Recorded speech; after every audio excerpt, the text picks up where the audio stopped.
Good morning, good afternoon, good evening, everyone. I welcome you all for Beyond Education, inspiring stories to inspire the world, being organized by I group of companies. Beyond Education is a unique talk show that invites people from different backgrounds and from different parts of the world to share their stories with us.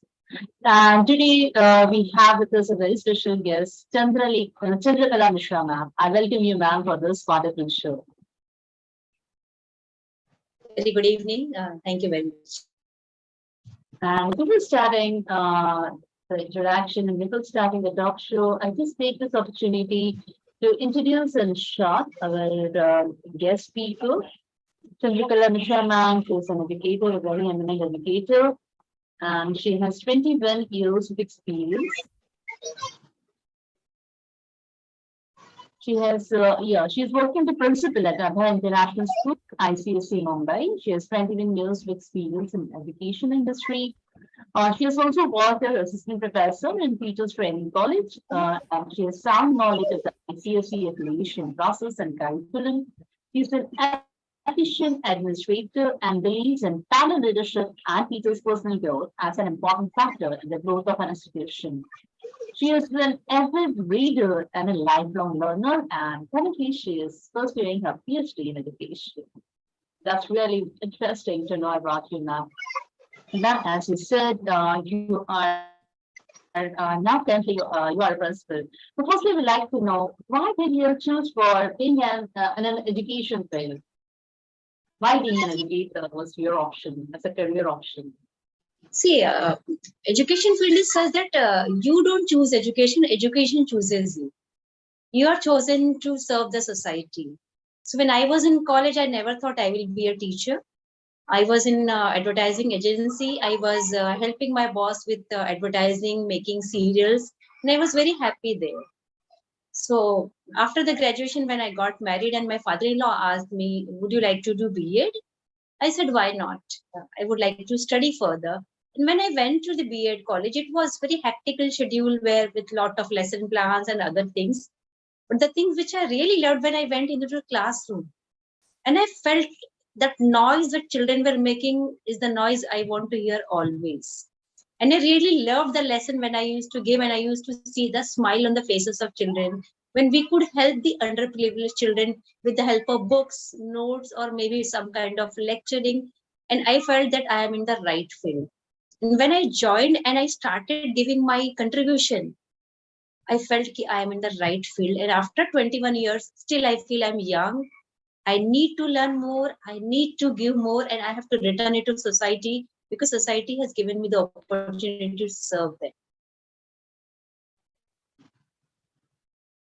Yes, of course, now. Actually, education services, and as you said, that being in the education field, when we are the students, we are continuously learning, we feel that we are very, after how many years we just feel we are very young because we are continuously in contact with those students.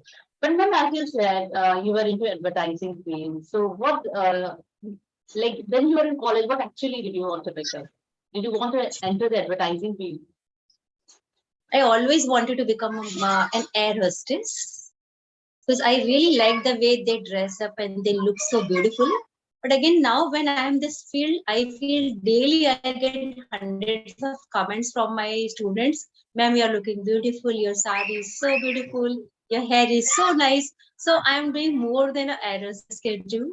I am serving a larger group than only serving 30 or 50 people in the plane.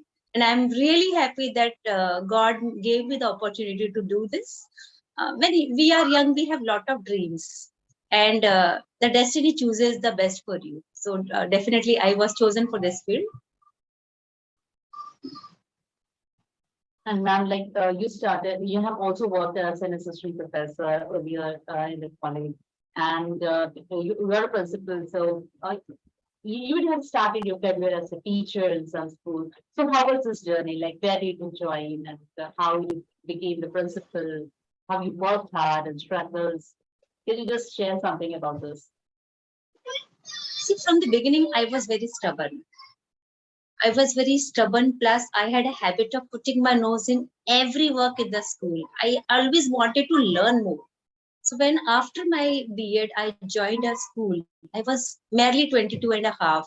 And I used to poke my nose in everyone's business. So many senior teachers always used to tell me, "Ma'am, आपका काम नहीं है." So I said, "मुझे सीखना है." And sometimes they used to get angry also on me. Even I still remember on 26th of January, there was preparation for flag hoisting and everyone was preparing. And I was running like crazy ki how I can help my seniors.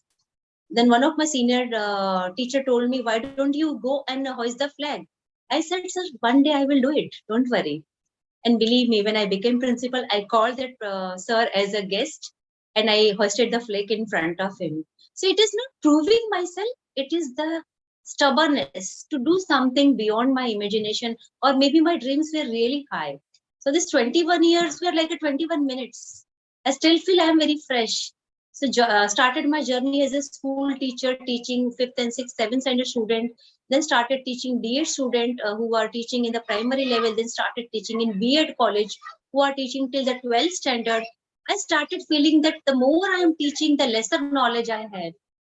I have to go more deeper into it. The more I have to read, the more I have to observe the society, and more I have to help to the society.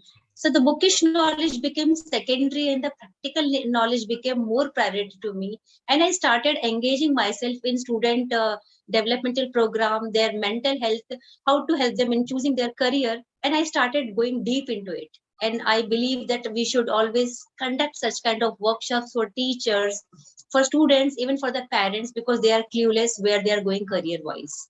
So this journey was beautiful, is beautiful, and will be beautiful because I'm going to work till the last of my breath to serve the society. Yeah, that's wonderful. To know that you always like working and you always like to go to work hard and to go ahead in life. And you're like someone who doesn't want to stop anywhere. And then, as you have written, you are an efficient administrator. Of course, I can see that. You also have said that teachers' personal growth. You believe in people's personal growth. So, how, as a principal, you can be helping in the personal growth of the teachers, or what can be the role of a principal? See, when we are on the opposite chair, when you are in the administrative post, we have to do a lot of hard decisions. We have to be strict sometimes. But every time I take any decision, I always keep this in mind. The teachers are my center because they put their heart and soul to give the best to the student. So always make it a point to take care of their mental health through activities, through workshop, through fun games, through special Saturdays where we can have a chit chat and have a cup of coffee together.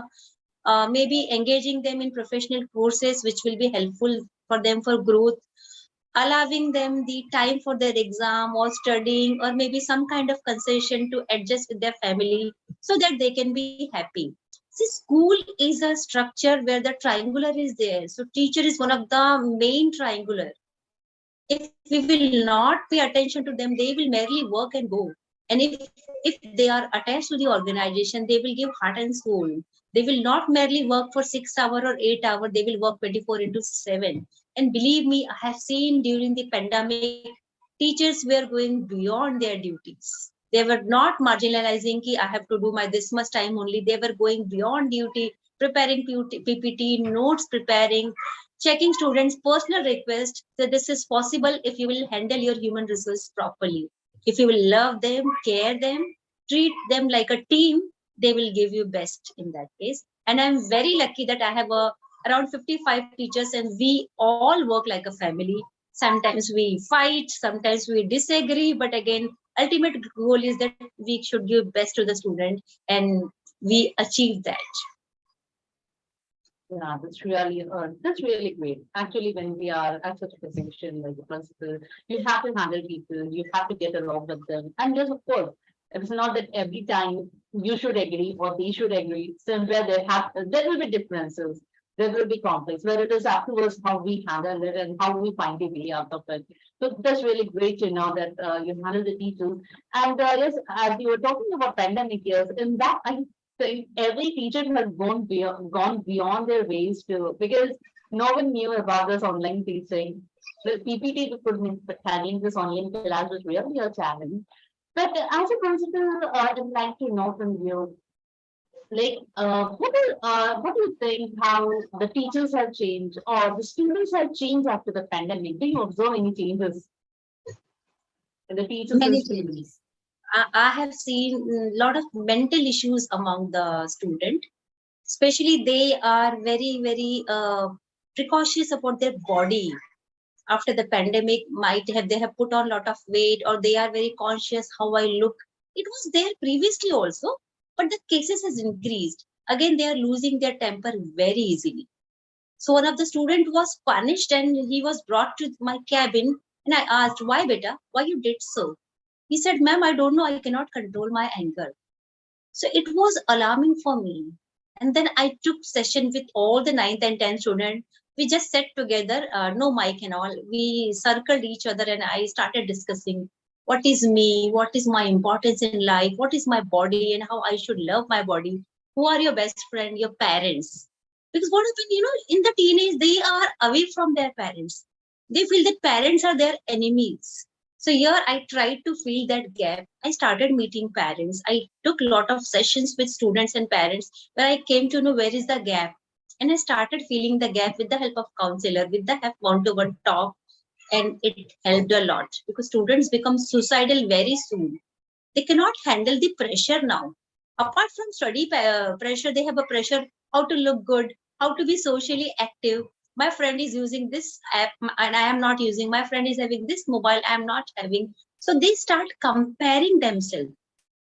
So here I took the session to know about thyself, to love myself, love my family, anger management, timetable management, how to prepare your own schedule, and how to be happy, some fun games. So Saturdays mostly we engage student in this kind of activity. And when they are not in the good mood of studies, football is always there, cricket is always there. Let us scrap the lecture and let them bring down and let them have a good play so that they should be physically active. Every time it is not possible, but again, school is a place where they open up very nicely. So I try to give them the atmosphere where they can open up. And I have a system of buddy. So few of the students, they become my buddy, they become my friend. So they gave me all the information which is happening in the classroom, which is ethically not correct. And that helps us to catch the students who are doing the wrong thing. Maybe things which they should not bring in the classroom, maybe things they should not say about teachers or about the other girls.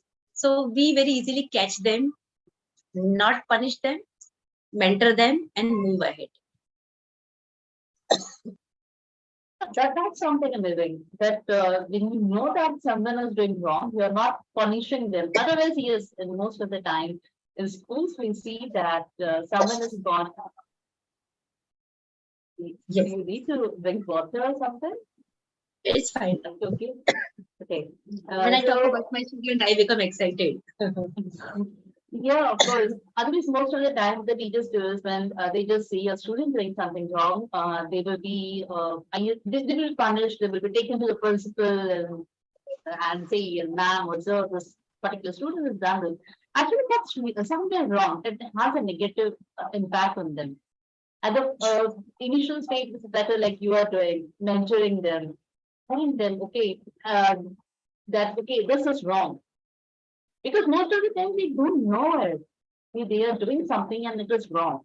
Either morally, civilly, whatever you say. Sometimes they don't know it. So it is very important and you're really doing a great job. Ma'am, I think you like reading very much and you're a lifelong learner. So what kind of books do you like to read?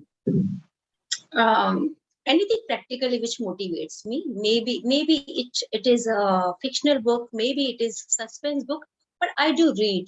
Most of the times I read online. So a lot of articles about education, what are the new technologies coming in the education. And I try to, as I told you, I have a curiosity or not. So try and test. So whatever new I see, I discuss with my teacher. Can we implement? Can we do it? Not to the 100%. Can we begin with the 50%? And it helps. We do a lot of trial and error. whether things are coming for the implementation, because unless you implement, it is a product for you. You don't know whether it will be useful for you or not. So I do lot of reading, I do lot of understand lot of things happening online, and I implement them for my mental peace or for my happiness. I read one or the other novels which is gifted to me, maybe motivational, maybe a normal reading and all. But I'm very much into education, what are the new trends going on, and I read most of the times these kind of articles. Yes, that's really necessary because not just an educator, but in fact, with everything, because reading, when we keep on reading, it helps us to know new things. In fact, like you were talking about education, especially when we are in the education field, we need to know what's next, because it is actually required to to bridge the gap between what actually is happening in the world and what actually when we are in the school, what's going on. And like you were talking about technology, you read about how the new technology can be used. So what do you think? The new technology, I think nowadays IoT is being used a bit. AI, that's again that we are talking a lot about. AI is being used in education. So how do you think, how is this technology, use of technology is beneficial for the educators? And also for See, the students sometimes. Yeah. yes, actually, AI or any of the robotic or any of the new technology is challenge for us, not for the student. They are way ahead than us. Believe me, you don't know how to handle the mobile, and maybe a 3-year-old know how to switch on the YouTube video and check the video. So actually, we have a big question: are we updated? Are we in the race where our students are going ahead? We talk about being guru, we talk about having knowledge. But I always tell my teacher, are you having knowledge? Just because you have read the textbook, because you know the question and answer? No, not at all. Challenge yourself. And I have an open discussion in the classroom. That child asks you weird question and then check your knowledge and then request your teacher, students, I will come back with prepared next class. If you will be forcing the thing on them, they will just listen to you, smile, and they just mug up the answers. But if you will put the curiosity, if you will make them inquisitive, your class will be always live, always noisy, and always interesting. Don't bother that your class is troubling other class. Let it be. Let your student enjoy you. So when the no bag system has come, no bag day, I started implementing in my school meet. Believe me, students are going crazy about that. All the 10 lectures are there, but without bag. So it is workshop, it is music class, football class, but the same lecture, science lecture is going on in football class. So we have to scratch our head what to do new every time, but we take it as a challenge. And grade 1 to 8 are enjoying no bag day. It is thoroughly, we also feel, oh, something good we are doing apart from only chalk and duster and teaching in conventional method. Now things are going round the way. In higher grades, we start buddy teaching also. So they teach each other. So many a times a child who is less confident or scores less mark, they don't find it comfortable to speak to the teacher and ask the doubt. If the same child will ask his or her colleague, friend, they will be more comfortable with each other. So we do keep lectures where we make a mixed group of students and let them discuss 2-3 chapters, ask each other, teach each other, and then we put questions and let them write the answer. Let them copy and write. But at least the confidence level will increase. So there are a lot of ways where we can use technology, where we can use human technology of sharing, caring, and love, which will help us to improve the education system. Yes, of course, we can be using technology, but like again, it is up to us how we are using the technology and how we are helping the students to use it. And now, but sometimes I feel that nowadays the projects, earlier than I think when you must have made some project in a school that I must have made, so we had to search a lot. And I think that also helped us to be very creative. But nowadays, everything is so easily available. If you just give a project, everything is so easily available. Just you need to type something on Google, not only or not on not type, just say it, and everything you get. So, in this sort of scenario, how we can improve the creativity of the students? See, everything is available. That is the biggest challenge. Because previously, if it was not available, Guru was everything. Now everything is available. So it is challenge for you that how to cut short and give the what my student need. See, if at all there is a sea of food available, there is a sea of knowledge available. We have to cut short and give as per their age, as per their requirement. So technology will be there. We have to cope up with. We have to go ahead with it, but we have to see that how students use it. Now we are talking about Chat GPT, but again, you see, after 4 to 5 questions, Chat GTP also becomes tired and start giving us weird answers. So human beings are the best AI model who can confuse anyone. So believe me, we do use technology. We do use smart boards, smart classes, 3D models, and other things. But I feel one-to-one human touch teaching and discussion and curiousness is very important. Challenges are there for teacher because they have to be ahead with the student. And if at all not ahead with the student should be confident that my teacher is giving the right knowledge, should be patient hearing. Otherwise, if students are just merely looking at you and not listening, so it is waste. You may be getting salary, you may be feeling, oh, I have done my part. No, not at all. You should not sleep peacefully if your students are not listening to you. So if your child is not curious, somewhere you have to check whether you are a teacher or not. Yes, of course, we have to generate that curiosity. We have to actually think, what next? How we can just remain the spark of curiosity in them, how we can make them more curious, because if they are curious, they will learn. They will Yes. have the tools for that knowledge. And of course, if you say this is online and all, there's so many things that are available, but I think that is just information. The knowledge is what they can be getting to class, they can be getting it to the teachers. Okay, ma'am, yes, I have talked a lot till now, but I would like to know a small thing from you. In your career, what is any kind of difficulties or challenges that you face? Any kind of difficult situation that must have arisen in your life? Many a times, maybe I sometimes feel the student is not able to cope up with the studies. So we need to speak to the parent and we need to make them understand that don't force your child. Sometimes what happened, very recently it happened that one child, he passed 8th standard and he was supposed to come in 9th standard. And child was not coming from last 10 days. So we spoke to the parent and parent said he don't want to come to school. Believe me, when I personally went to his home and I was sitting for 1 hour and he was in the washroom. He don't want to meet me. And then I tried to understand the reason. Then the parents said he is finding ICSE hard. So I should change to state board. You want your child to be alive and happy, or you want to just force him the things? And believe me, they have shifted and child is very happy. So somewhere I feel parents put their pressure on children. Sometimes schools also start tagging student on the basis of percentage, which I never believe. I'm in the field of education, but I never judge my children on the basis of their marks. The students scoring 33, students scoring 93, both are equal to me if they are socially active, if they will contribute positive in the society. I ask them only one question. Once you will go out of the gate, passing the 10th standard, will you support society or you will spoil society? So if I feel that child is going to support society, if at all he is not stopping anyone to spit on the road, but himself will not spit on the road, that is my real education. If at all he will not help anyone, but if at all he will walk properly, follow the road rules, that is best.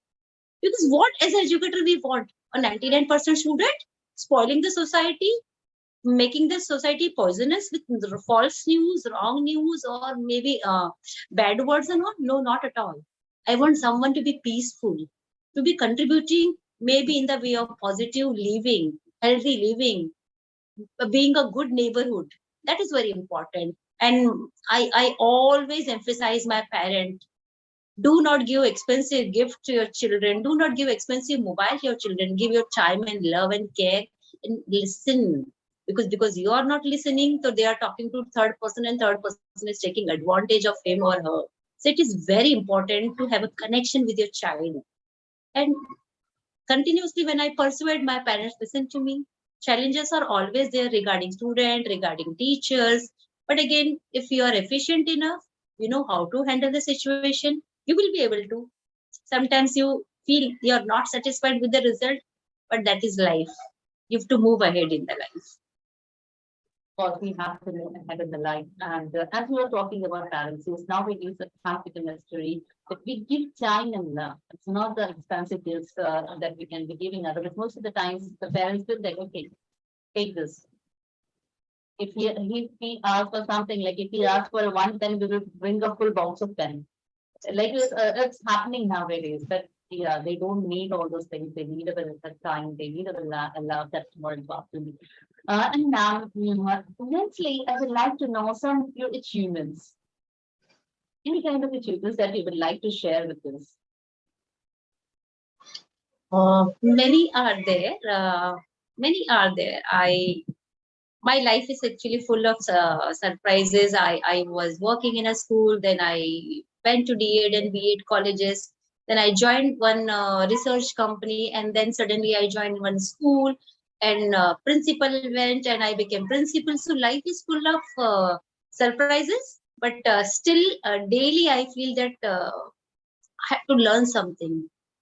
I'm not happy. Maybe my teachers sometimes tell me, you're expecting too much. But I have that key, what we can give to the students best. So maybe we one-to-one talking to them. And believe me, when you start talking to that 14-year children, you feel they have more knowledge than you. They talk more sense than you. You feel that you have knowledge at that crown you keep on your head. It cracks when you talk with the young children. They make you a lot of sense when they talk about life, when they talk about friends, when they show the mirror about their parents who are fighting in front of them and telling them to be in discipline. So I feel that being in this field, I am lucky that I do mentoring, and sometimes their mentoring help me to improve as a parent also, as an educator also, where I have to mellow down, where I have to be not egoistic, and where I need to be, as I told you, a learner, where I'm lagging behind. So lot of anecdotes, but again, daily a new story. Whenever you go in the school, they come to you, they run to you, they want to touch you, the younger kids. The elder one want to share something, they want to give chit in your hand, where they have written certain complaints, which they believe principal ma'am will listen and solve at her level. Because I tell them, if you are feeling that you don't want to give in front of all, give me chit when I'm taking rounds. And they do give me chits while I taking round. And I do take action positively, sometimes harsh punishment also if the child is crossing the limit. Full of love, full of care, full of responsibility. I never sleep peacefully if any issue is happening in my child's life, in my student's life, and I make it a point that I talk to parent, I solve it at their level. If it is possible to solve at school level, I definitely try to do that also. Yes, ma'am. That's we have to do. Like I work at college level, and still when I talk to the students, I know that sometimes, especially because I'm from an engineering college, so everywhere we talk about so much of technology and what's going on here. So every day I find that they know better than me.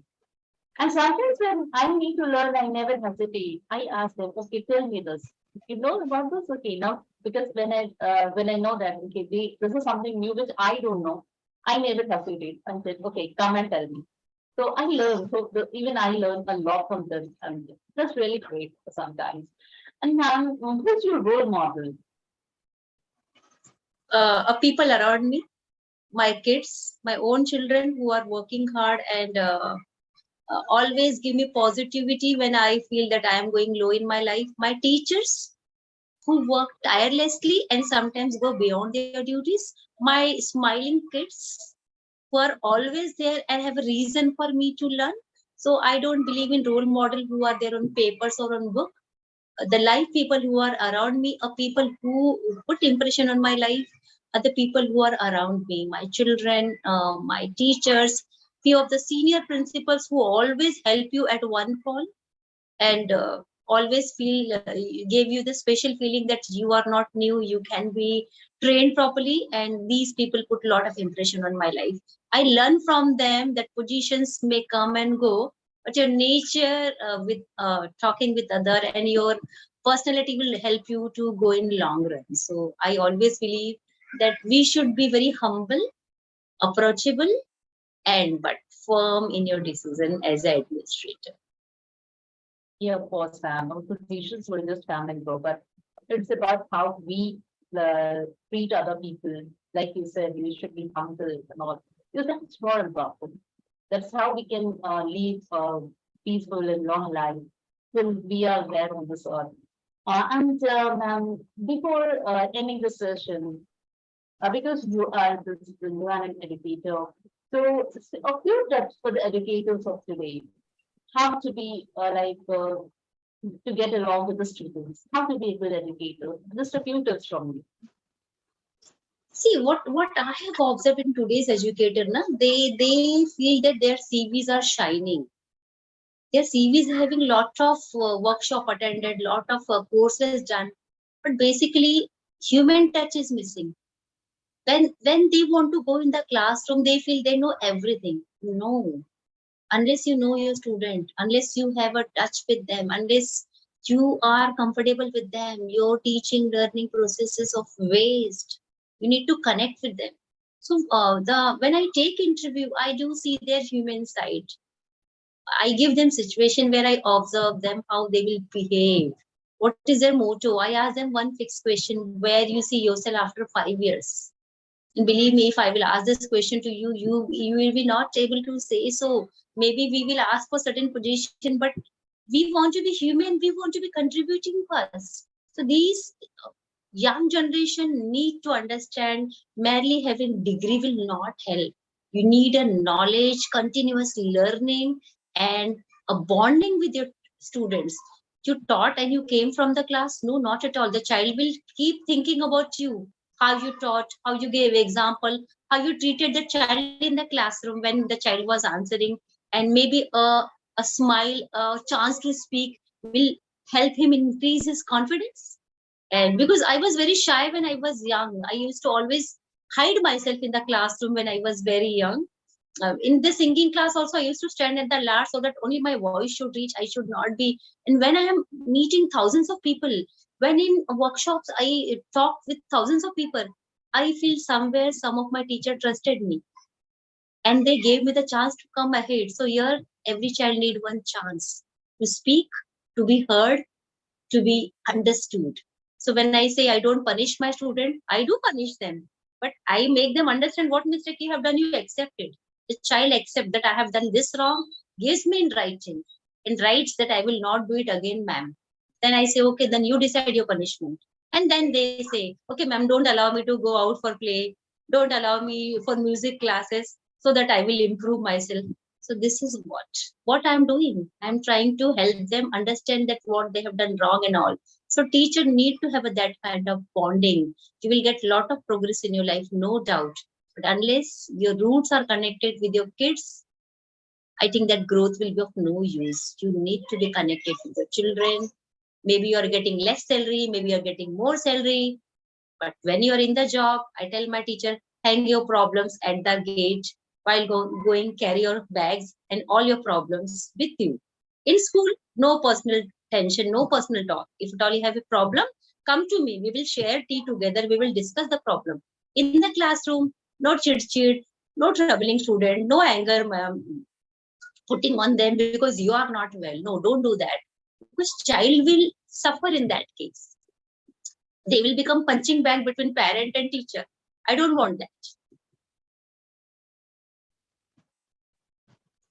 Yeah, that was really a great tip, ma'am. And just of course, this is called as like how we are balancing. We have to balance the person and the professional life.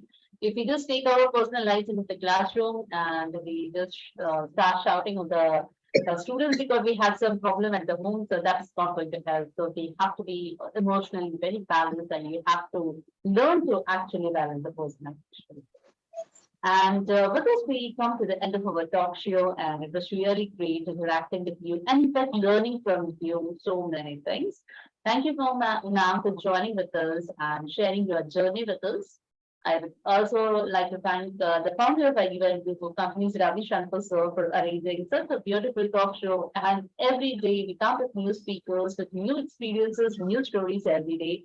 But that's a great learning experience for me every day.